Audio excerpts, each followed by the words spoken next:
Welcome to Uptown Chats, a podcast where we share stories about environmental justice by and for everyday people. I'm your co-host, Jaron. And I'm your other co-host, Lonnie. And today we have a special episode for you to celebrate the holiday season and share some stories from the environmental justice movement.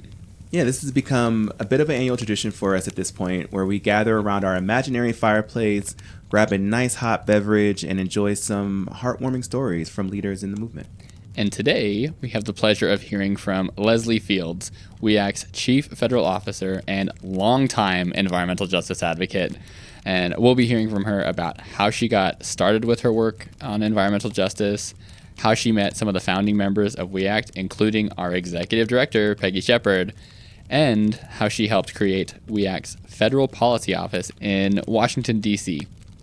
But before we hear from her, Lonnie, will you share WEAC's mission? Absolutely. WEAC's mission is to build healthy communities by ensuring that people of color and low-income residents participate meaningfully in the creation of sound and fair environmental health and protection policies and practices. Thank you, Lonnie. Well, with that, let's curl up by the fire and let the storytelling begin. 'Twas the week before Christmas, and all through the year, we shared stories and voices for our listeners to hear. Each episode brought us new lessons and guests, plus policies and plans and occasional jests. We started the year with air quality and pollution, and explored some potential clean energy solutions. Our first book club was followed by schools, green and healthy. Now we're wrapping it up with a tale of what can be. So gather around and lend us your ear, for WEAC's Leslie Fields is joining us here. She'll tell us her story and the people she met, and share some of the victories we were hoping to get. Thank you, dear listeners, for all that you do, for joining our journey the whole season through. Now sit back, relax as the episode starts, with stories and laughter to warm all our hearts.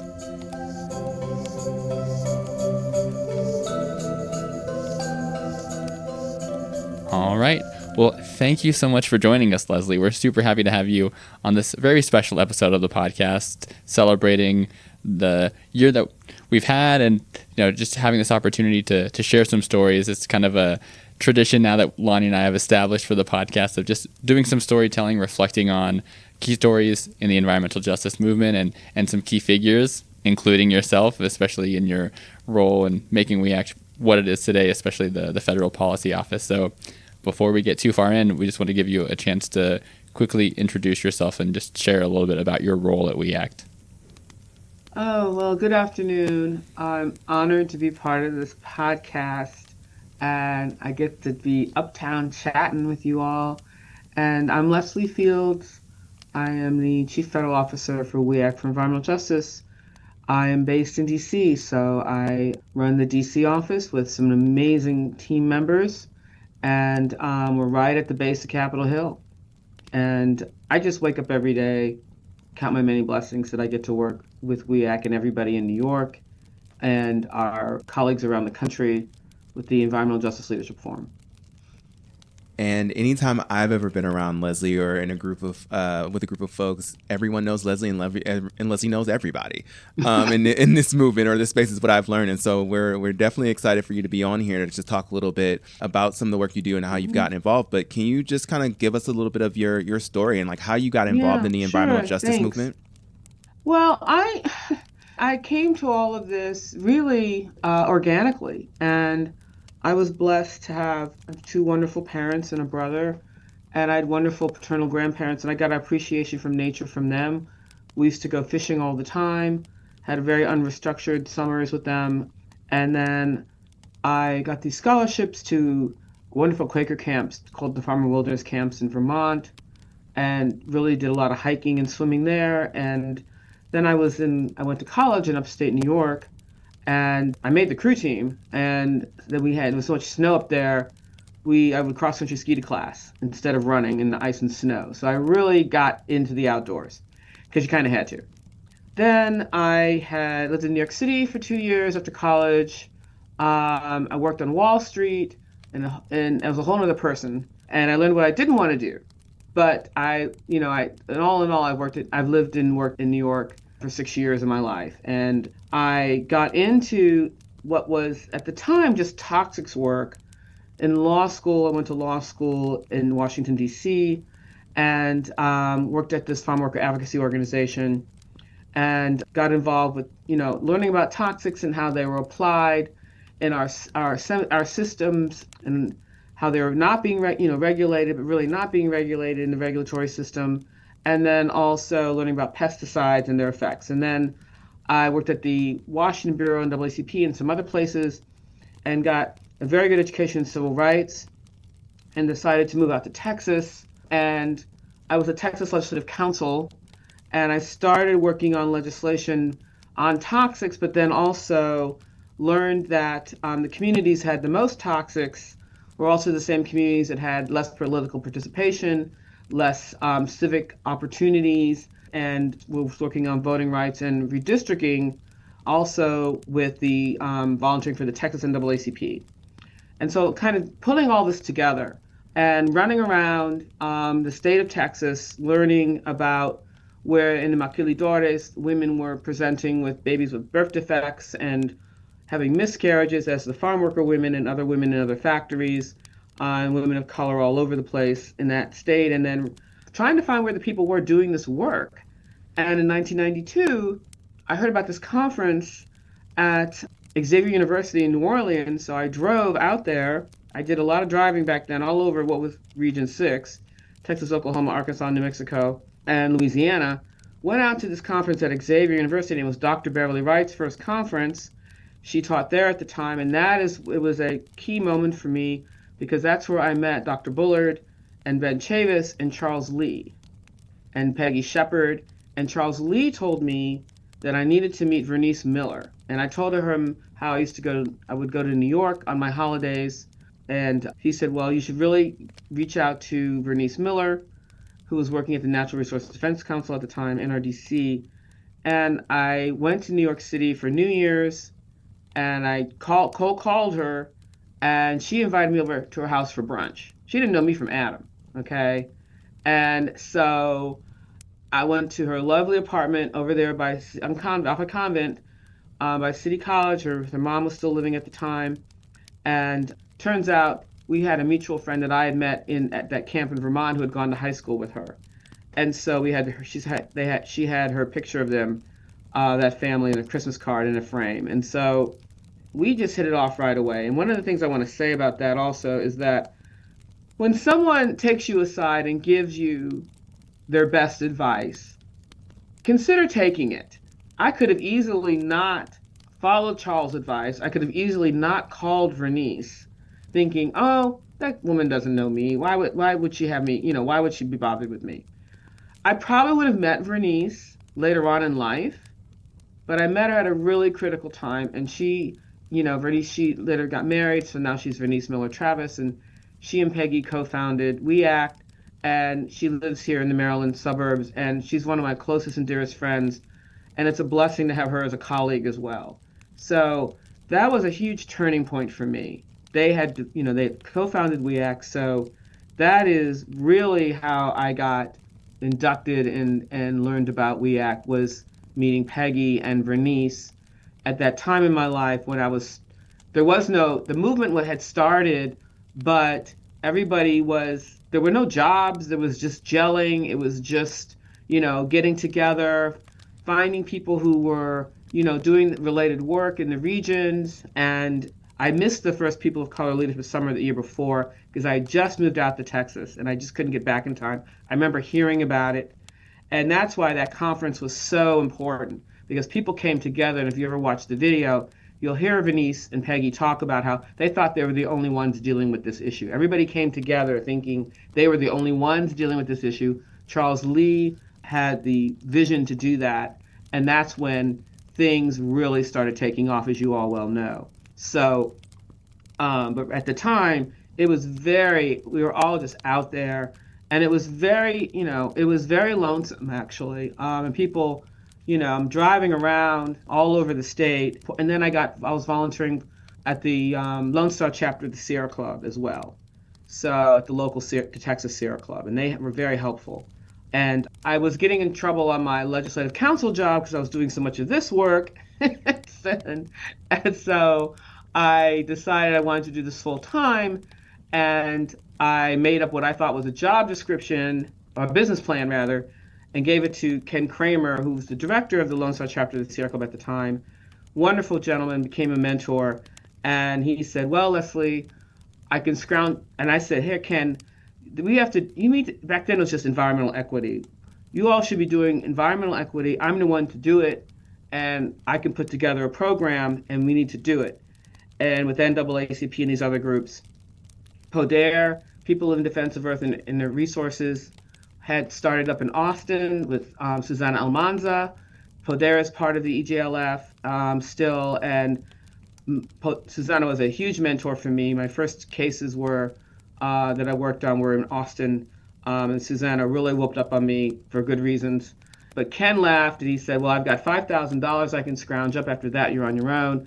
So I left my cushy state job and I made the leap and started working for the Texas Sierra Club, and had to raise my own money all while doing the work. Okay, so that was a challenge, but made it work. So that's how I got started in Texas. I appreciate you kind of walking us through this clearly long-standing trajectory of your, pathway, because it sounds like it was a long time coming. You had all these moments kind of throughout your life that were really pushing you in this direction, and kind of finally brought you to the space with a lot of familiar names that we've heard on the podcast. We love Vernice. We've had her on the podcast several times. She's a fan favorite, and to hear this kind of very pivotal point, it sounds like, in your life of like meeting Vernice and kind of taking that leap of faith, like you mentioned, which it's sometimes hard to see those moments when you're in them, but looking back, you see them very clearly. This opportunity of, I'm so grateful that I just did the thing, like taking Charles's advice to just, and just able to be entrepreneurial about it, right? Yes. And also, I had grown up in Cleveland area. I saw a lot of pollution as a little kid, Lake Erie, the Cuyahoga River, and it was very normalized. And so back then we didn't have the Clean Water Act, Clean Air Act. I'm that old, and so Mayor Carl Stokes, first black mayor of a major city, really doesn't get the credit for cleaning up the Cuyahoga River. Everybody hears about how it burned, but they don't hear about how it got cleaned up. He got it cleaned up. He helped get the Great Lakes cleaned up because his brother was Congressman Louis Stokes. It was a 1-2 punch. And then they were advocating, and that's how the Ohio EPA and then the federal EPA were created. Not just, out of thin air, but there were communities. He really put those connections together, poverty and environment, and back in the 1970. And I think that people were making those connections, but there wasn't a national ethos about it as there is now. And so, but a lot of people had to have sacrificed and died and struggled and suffered in order to build this movement up. And I'm just, again, honored and privileged to be able to have been supporting that movement. At that meeting in 92 at Xavier, I also met the late great Luke Cole, who was an environmental justice attorney. He started the Center for Race, Poverty, and Environment. And that is where I listened to his presentation on this case called Kettleman City in California. It's a pesticides case. And the way he had structured that case and the remedies for that case, and I sat in the back of that classroom and I was like, this is what I want to do. I want to be that lawyer like Luke Cole. And one of the things about Luke is that he said lawyers should be on tap, not on top. And I've tried to live by that. Luke unfortunately passed away, was a great friend. We miss him very, very much. But he was brilliant and broke that open. So, things were punching through. We were starting to gel. And then we had to push on the agencies, local, state, and federal. And so, yeah, it's really been a great journey, and it's become global, as you all know. So that's the other beautiful thing. And that I love EJ because anybody can be involved in it. You can be a kid. You can be a abuela, grandmama. You can be a professional educator. You can be a technical person. You can be an artist. And the culture work on EJ is just as important, because once we are able to when we preserve the environment, we preserve people's cultures. And I think that's what makes life worth living. It's fascinating to kind of think about the environmental justice movement before it was a movement. It's kind of like you were talking about, it was a little bit of a vibe session before, right? Everyone was like talking about, hey, I've got this thing similar happening here. You've got the same thing. And it kind of, started, as you said, environmental equity is what it was called before it was environmental justice. Right, where I was, yeah. And so it's really interesting to think about that now, someone who's like in this space and working in this space, that it didn't exist as it is right now all the time. And I think sometimes it's hard to kind of see what some of the precursors were for a lot of that work. And again, I told you all, she knows everybody and everyone knows Leslie. And so you see all of those lists of names. Well, Dr. Chavis had called it environmental racism back in 82 in North Carolina. But I wasn't there, and I didn't hear about it till much, much, much later. So that's, to your point, LJ, is that it was happening in places all over and being called different things all over. And so, I started first working on Texas Sierra Club with school citing cases. And that still is a problem. I still can't I've seen schools, black and brown kids, next to synthetic rubber plants and coal plants and refineries and landfills, on top of landfills. I mean, they will put schools for our children anywhere. And it's still an outrageous situation. And so that's a frustration. Like lead. Lead is still out there. It's still a neurotoxin, and it's still a problem everywhere.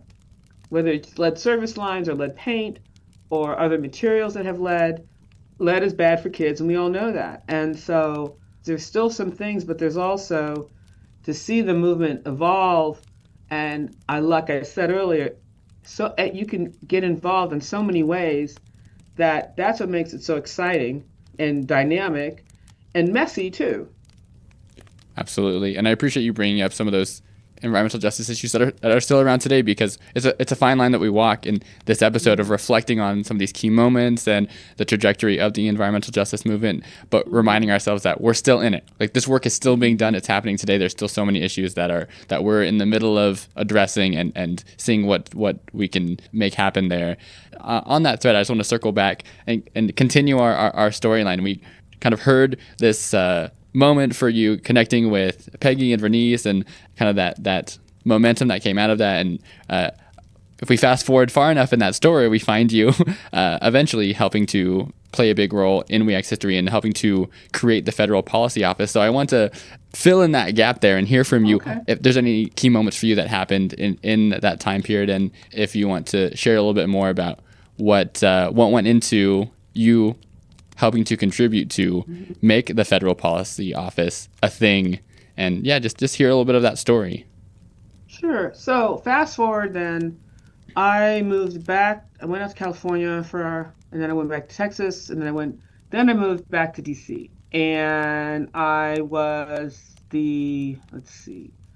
did some international work. I was international director for Friends of the Earth for a few years, did a lot of work on gas flaring in Nigeria.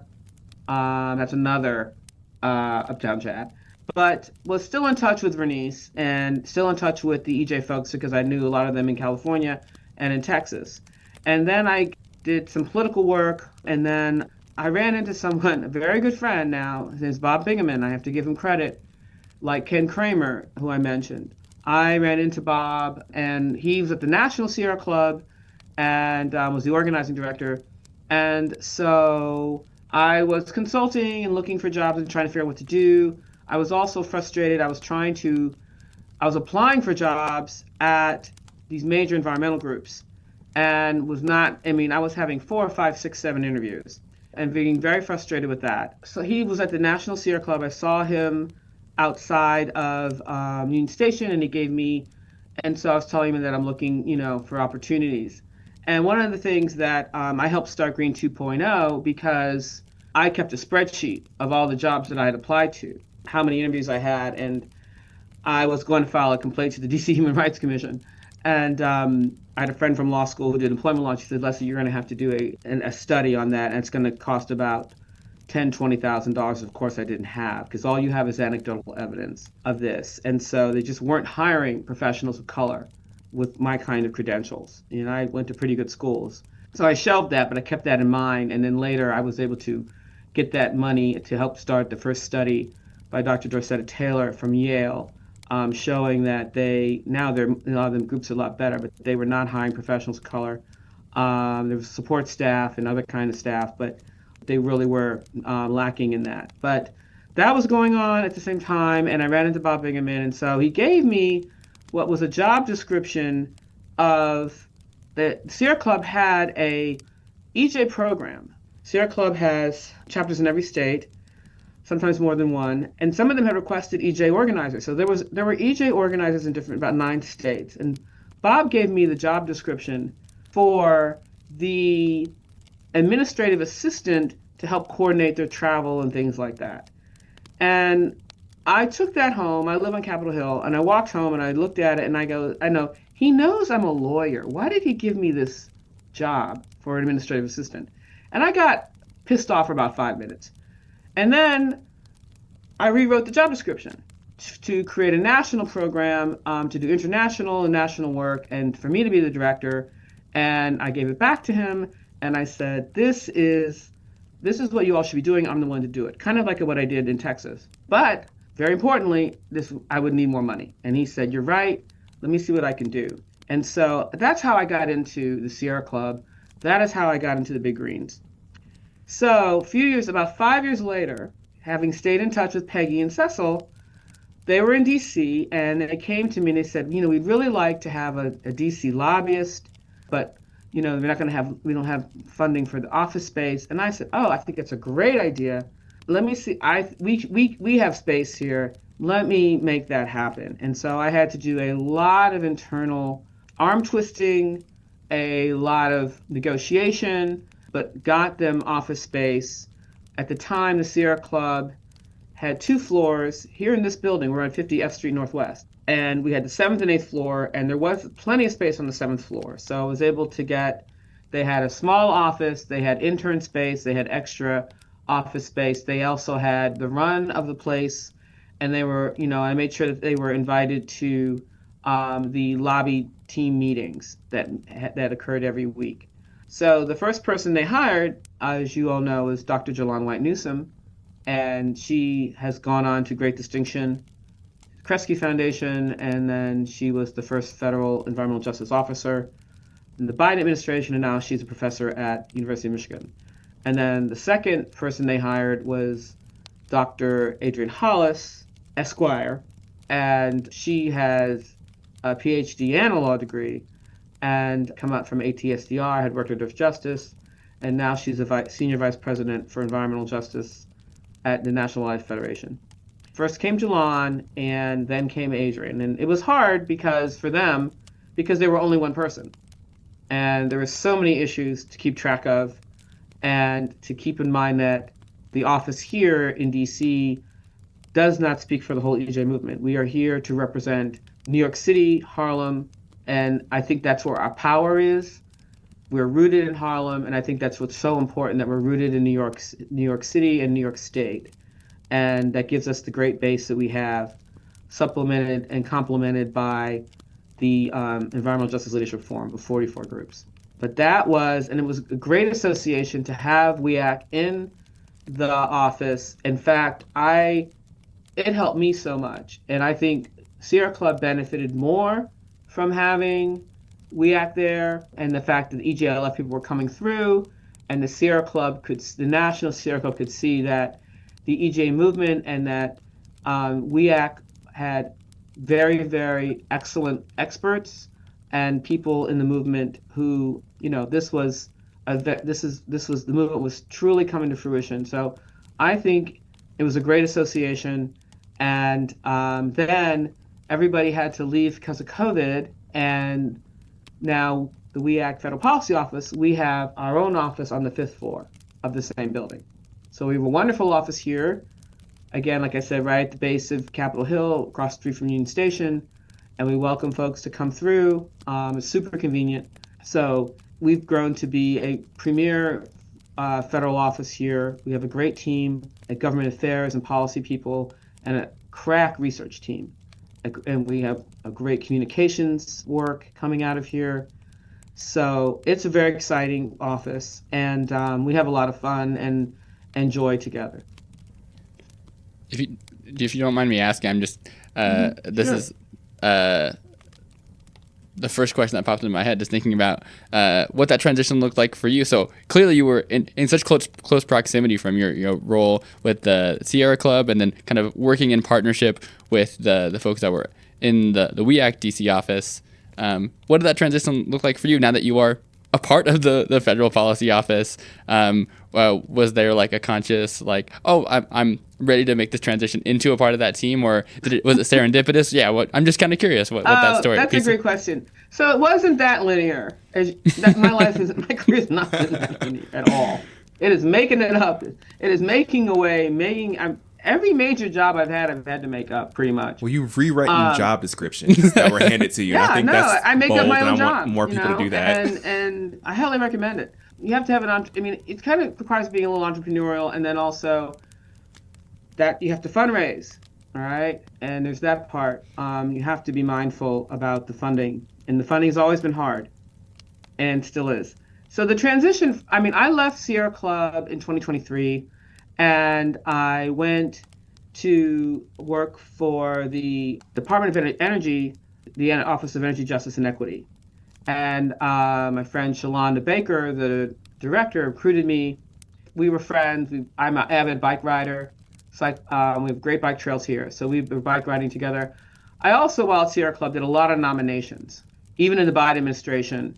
Administrative nominations, judicial nominations as part of our democracy work. We had a democracy program that I was part of I left Sierra Club. I started out as the director of the Environmental Justice Program, but I then ascended to become the National Director for Policy, Advocacy, and Legal. So I was directing the legal program, the policy team, and the advocacy team, which meant democracy, the labor program, and some other things.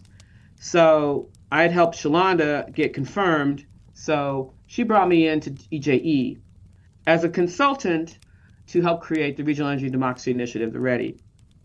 So I did that for almost a year, and Shalonda left she's at the University of Michigan too, and I started realizing that the federal government was not what I thought it was going to be. There's an enormous amount of bureaucracy, and I promised to stay to help launch READY. READY was being launched, so I fulfilled that commitment. And so transitioning into the federal office for WEAC, Dana Johnson left. It was really just, it was a very easy transition. And because, as you've been saying, I know a lot of these groups. I've been doing this work for a long time. And so it really was a very easy transition. The difference is the way I thought I knew the way EJ groups are treated versus the big greens are treated, but have now living it, there's definitely some differences. And I think that I was very sympathetic to it, and there's a definite perspective, and I think also some people, when I was at Sierra Club, looked at me sideways. In the beginning, some people, I kind of got it from both sides. I got it. The justice work was not supported for a very long time. We had to fight for that justice work. We had to fight for the funding. We actually had a donor, an anonymous donor, who got outed because the executive director had people who didn't like him, so they outed his favorite donors. His favorite donor who supported his favorite programs, and that was our program too. So there was some pretty nasty things that happened at Sierra Club. We had to fight, and then just but in no way compares to the way communities have to deal with their external threats. Don't get me wrong. And then, as part of an environmental justice organization, this organization has such a great reputation and so much and clout, but still we have to worry about the threats. We have to worry about the threats to the EJLF. To that end, I helped develop the Center for Nonprofit Viability at Yale Law School this past year, because I was very worried that we needed a place to go for pro bono transactional legal help in case our groups got letters of inquiry and subpoenas and things like that. So I've been developing that with our friend Professor Gerald Torres, and then Michael Galupter at Yale. And we had a huge convening in June at NYU Law School, and over 30 EJ clinics came through from different schools, different groups and now we've got the ACLU involved, Lawyers for Good Government, and different nonprofits like NAACP and Land Loss Prevention Project, and others, Green Latinos involved. So that's been a tremendous thing, and I'm happy that that's gelled so that we all can support each other in case something happens, because this has been probably the most tumultuous professional year of my life in terms of policies and procedures and laws being overturned, and as quickly as they've been overturned in this administration. I've never seen anything like this. And we really had to pivot often, and I'm very proud of the team, and I'm very proud of WEAC that we have been able to be strong and also be resilient and to meet the mark and meet the challenge. We've had to be there here for our federal friends, for example. We have lost a lot of federal capacity in terms of experts because they got fired, they've lost their livelihoods. I spent a lot of time at rallies in the beginning of the year, in the cold federal rallies, supporting our federal friends and the federal agencies, because we need that data and we needed that, their work. And we've been hard for decades to make sure that the Department of Justice and the EPA and HHS and all those agencies were developing environmental justice policies, especially in accordance to Executive Orders 12858 and 14096.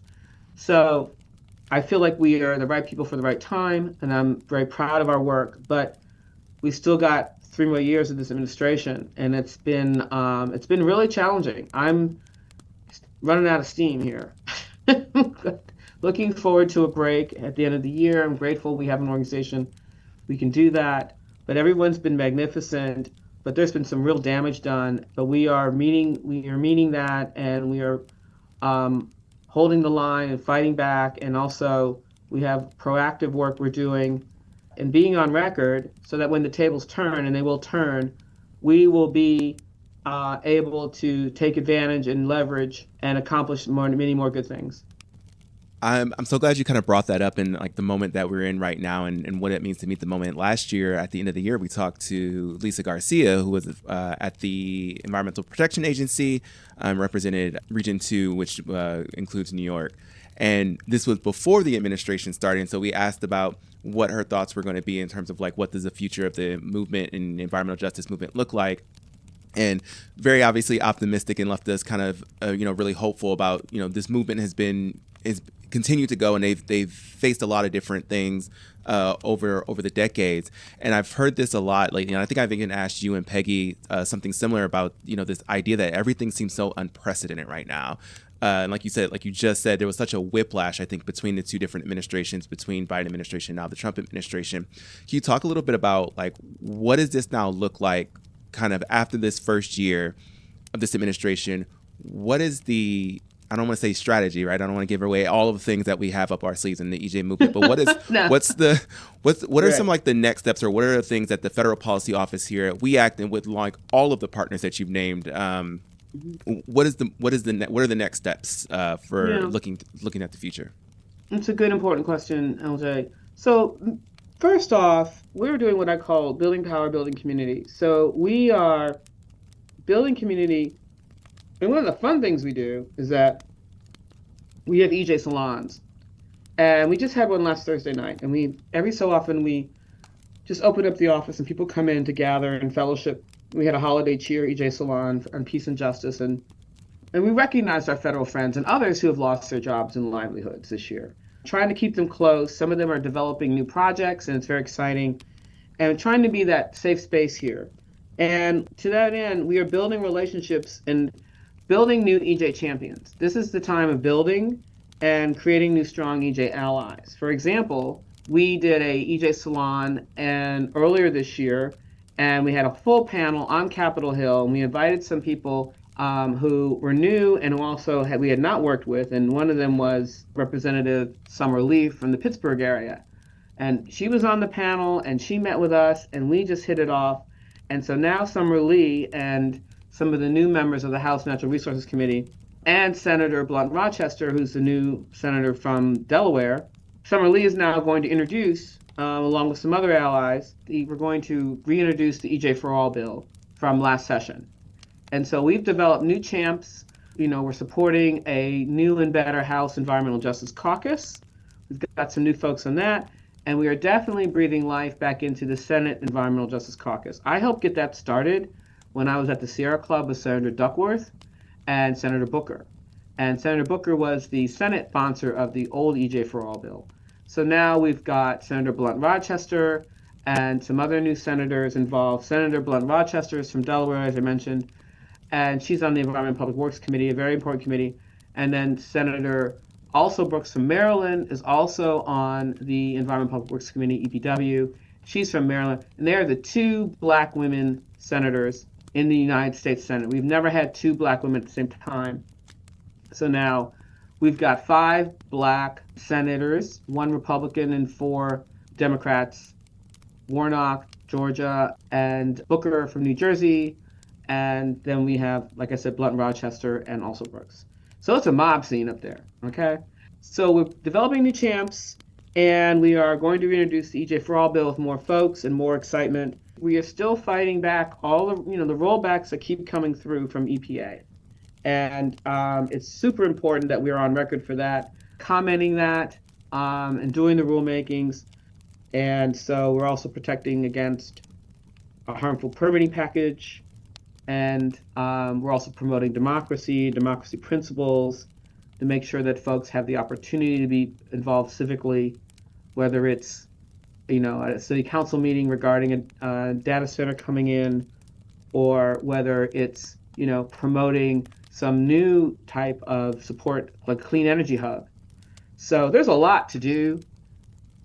I appreciate that, and it seems like, and that's the theme of our policy agenda here at We Act. There's a lot of defense that's going on, but I like that you're framing this also as an opportunity to build new connections and new partners, and to continue to build the movement and to continue going forward and holding the line where we need to. I don't know. I'm always inspired when I talk to a lot of folks who have been in this movement for a long time. That sometimes it can seem a time period where it feels like we're going to be stuck or we can't do anything, but just hearing all the things that you're saying, like, we're going to keep going. This is not the first time. This is not going to be the last time anyone's going to try to knock us down or push us back in this movement. And I really appreciate you kind of coming on and talking a little bit about how We Act is moving. Yeah, we have some proactive campaigns. We have our Clean Air for the Long Haul campaign, and we engage people, defending these regulations. We have our Healthy Homes First campaign. We are going to have, we're putting our principles together. Why we need holistic home remediation, electrification, heating and cooling relief, better weatherization policy. We're going to have a website and a new website for Clean Air for the Long Haul. And then we're working on against expansion of fossil fuel development and infrastructure. It's called the Wrong Direction campaign. And we're the bridge to the, we support our EJLF friends all over the country who are doing great work that we lift up and try to scale and support them as well, and make sure that everyone is balanced. This is the long haul work. It's a calling. I can't imagine doing anything else. So I just appreciate this opportunity to be here at this time in the history, and we are going to keep making history. And we appreciate you, Leslie, for all the work that you've done over your career, and for also being with us here to share that story on the podcast, and for all the work that you all are doing down in the Federal Policy Office. It sounds like lots of great wins from this year, lots of opportunities and things to be excited about in the coming year. And so with that, we thank you again. Yeah, come on down. Come on over. Anytime. Okay. All right. Yeah. DC's still a lot of fun. We'll make a trip. We'll have to come down and visit. Thank you. Thank you all so much. Thanks for joining us for this special holiday episode. If you like this episode, make sure to rate and review the show on whatever platform you listen on. If you have thoughts about the show or suggestions for topics you would like us to feature in a future episode, we encourage you to reach out to us at podcast@weact.org. Check out We Act on Facebook at We Act for EJ. That's WEACTFOREJ.